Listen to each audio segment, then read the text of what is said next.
nós vamos falar de escrituração contábil fiscal.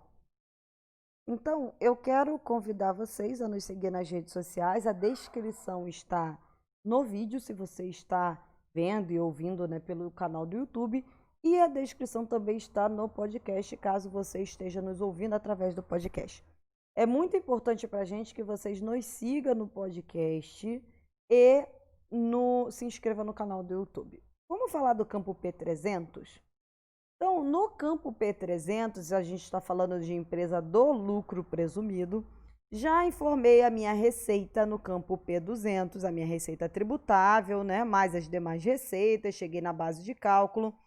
E aí, ele abre para mim o campo P300, que tem o primeiro, segundo, terceiro e quarto trimestre, a minha apuração. Então, quando eu informo as minhas receitas no campo P200, ele já vem calculando os 15% mais o adicional no lucro presumido. E o que ele pergunta? Tive retenção na fonte? Aí ele fala, você tem isenção de empresa estrangeira de transporte, isenção de redução do imposto, redução por reinvestimento, imposto retido na fonte, imposto pago no exterior, imposto retido na fonte de órgão público, imposto retido na fonte de demais entidades da administração pública, imposto pago sobre ganho do mercado variável. Por quê? Porque essas deduções, elas abatem do seu valor devido e aí ele diz quanto efetivamente você tem a pagar.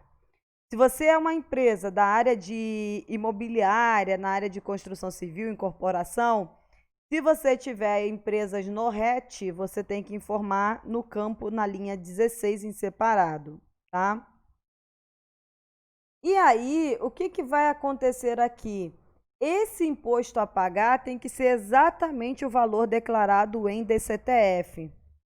Então, se eu tenho uma base de cálculo dizendo que eu tenho 10 mil, eu digo que tive uma retenção de 2 mil, eu tenho imposto de renda a pagar de 8 mil reais. E aí, quanto que eu tenho que declarar na minha DCTF em relação ao primeiro trimestre? 8 mil reais. Então, é esse campo a pagar da SF que cruza com a DCTF, mesmo que no lucro real esse campo tenha esse imposto de renda a pagar esteja num outro bloco, né, não é chamado P300, mas a linha de raciocínio é o mesmo. A linha de imposto de renda a pagar é exatamente o que tem que estar sendo declarado na DCTF. E lá na DCTF, é claro, eu vou dizer se paguei com DARF, se paguei com PERDCOMP, se paguei em parcelamento, o que foi, como é que eu extingui esse débito. Então, esse é o campo P300 e aí eu vou ter que conferir primeiro, segundo, terceiro e quarto trimestre. E é claro, essa apuração tem que estar de acordo com a apuração que eu fiz ao longo do ano, tá? Estando no regime de competência, estando no regime de caixa. Essa apuração tem que bater com a apuração que eu fiz ao longo do ano. Não bateu? Preenchi esse F errado ou fiz o cálculo da memória de cálculo errado ao longo do ano? É isso que eu preciso verificar. Ok? Então, era isso que eu tinha para falar para vocês. Prestem atenção nessas retenções na fonte, porque quando eu informo que tenho retenção na fonte, ele cruza lá informações gerais com um campo Y570. Eu digo aqui no P300 que tive informação de retenção na fonte de 2 mil reais. Ele vem aqui no Y570 e vai olhar, ué, teve retenção de imposto de renda de 2 mil reais? Quem fez essa retenção? Qual foi a fonte pagadora que fez essa retenção de 2 mil reais desse contribuinte, pessoa jurídica?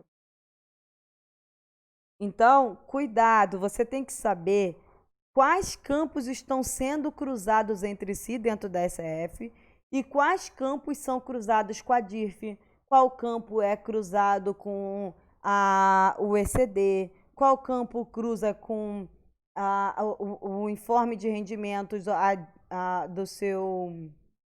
da sua fonte pagadora, qual campo cruza com a DCTF. Você tem que ter uma visão do todo.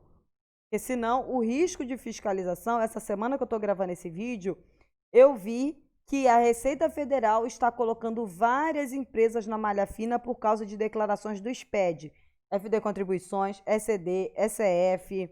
Então, o ideal é que você transmita corretamente para que você não precise retificar que você não sofra uma fiscalização. Porque em caso de fiscalização, você pode ter, inclusive, autuação fiscal. Bom, era isso que eu tinha para falar.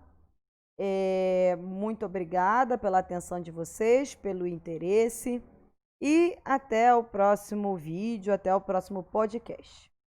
Tchau, tchau.